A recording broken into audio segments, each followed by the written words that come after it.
Was the question audible to all? No. No. The gentleman reminding me that I'd said that a belief in God would entail a belief in the, let's call it for now, the Christian God, the loving creator God, would involve submitting yourself to permanent surveillance, supervision before you were born and after you were dead. Reminds me again that we are rule-bound as it is by matters such as gravity and the laws of physics. And he says, what do I make of that? Well, the laws of gravity don't apply to you after you're dead, whereas the laws of the Christian God do, the laws of the Muslim God do. That would be the first distinction. The second is that there are indeed laws from which no one's exempt, but they don't require a permanent intrusion into your privacy or a permanent verdict upon your personal behavior or the threat that nothing you do will ever be exempted from a judgment. So those are as arbitrary compared to the laws of physics, I think, as anything could be. It's just two different senses of the word law.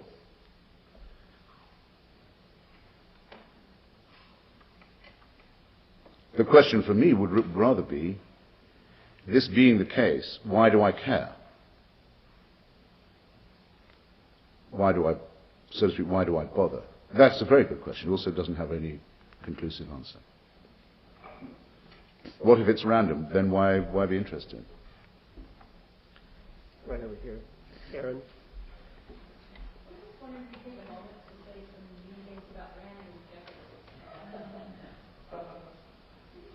Yeah, I'm invited to be unpleasant at the expense of Ayn Rand.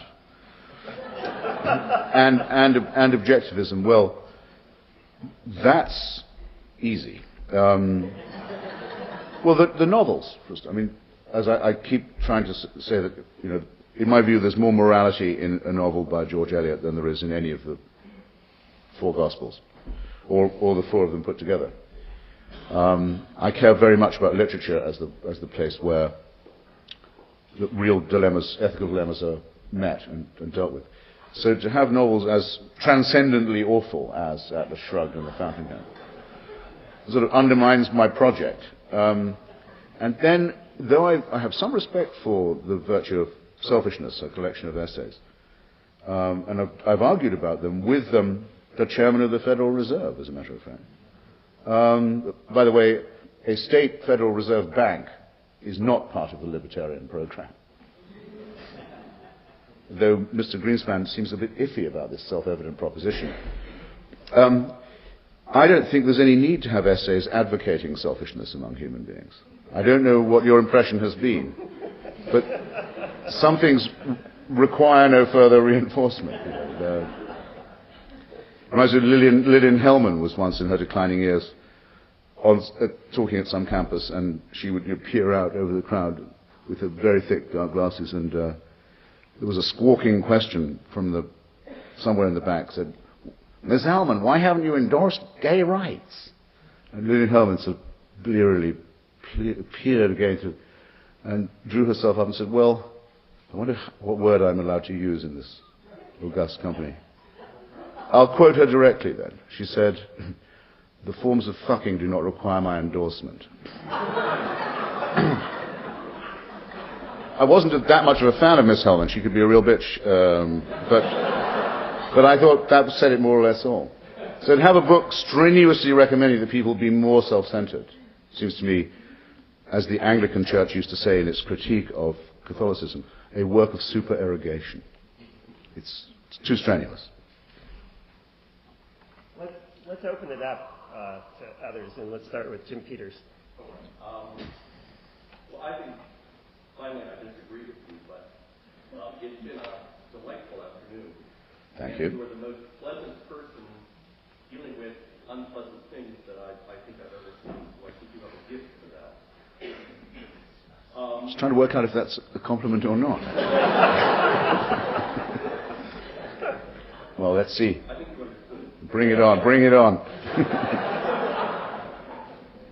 I will try to articulate one point of agreement, which I think you're absolutely dead right on that clearly many dark and awful things have been done in the name of religion. And I think you've made a lovely case for that. Maybe that's the wrong word. You've made a compelling case for that. I think my objection to you is going to take two different routes finally. But I think you would also, being an honest person, admit that many dark things have been done in the name of man and in the name of reason. And thus I suspect that the kind of argument you're constructing against religion is going to come back and leave you with really no basis to uphold the ethics of reason that you want them to uphold, though I respect it.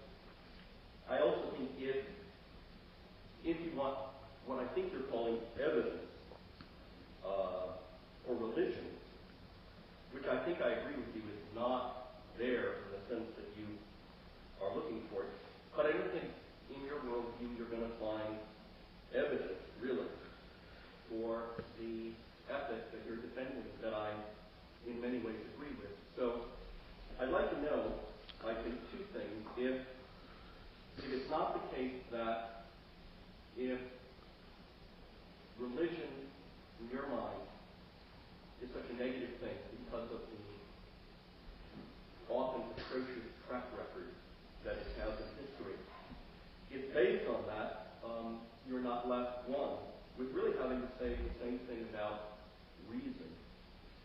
And so, with the French Revolution and the rational programs of social cleansing we've seen since the Enlightenment, it seems to me that though I admire your view of tolerance, that you don't have anywhere in your own worldview to really support it. I'd love to hear your response. I think I could relay that response, but I'm hoping it was audible to all good. You have a splendidly carrying voice, Professor. Well, from the philosophical pessimist point of view, the darkest suspicion is the one I began with, or it's located near there, that God is the creation of man, right? Man created God as an image, not the other way around. Consider the implications of this. They're just as bad as the other way around. What kind of God creates the kind of psyche and body that we have, and the readiness to chauvinism and panic and the cruelty that we manifest, and the fact that our prefrontal lobes are so small and our adrenaline glands are much too big, and our urinogenitory arrangements so conducive to obscenity and so forth. Well, the same is true if it's man doing the creating. Monsters may well be created that way too. There's no way around that. You're quite right. I gave the instance of North Korea because I saw there a metamorphosis from what had at one point been a very Spartan communist atheist party state with a very strong leader cult, strong leader worship, into something that has now become fully devotional as a system. It is now a church, North Korea. Obviously, the figures of Stalin and Hitler are partly created by superstitious people who want to have an absolute leader who they can trust, worship, and thank all the time, and who think that's pleasurable. This is man-made as well as man-imposed, of course. And Thomas Paine, who is one of my personal, I don't have any icons or heroes I try not to have, but Thomas Paine, who's I think one of the most lucid writers on this, pointed out very early on that when the French Revolution nationalized the church and took its property, it wasn't separating church from state. It was making the state and the church fuse. And so if you have a goddess of reason enshrined in the church formerly of Notre Dame, all you've done is change the icons around a bit. And you'll soon get the same credulous people making the same pilgrimages. All of this is true, and we're stuck with it. We are a partly rational, poorly evolved species. But you asked me for the encouraging bit. It would be this. I would wager, I hope I'm not wrong in this, everyone in this room understood everything I said this afternoon. I didn't want them to agree. I don't try and make them agree. I don't care if they agree. The hell with you if you don't agree. I don't mind. But I bet you nothing I said was unintelligible. I mean, people could see what it would be like to believe what I believe, I think. Not a very strong claim to make.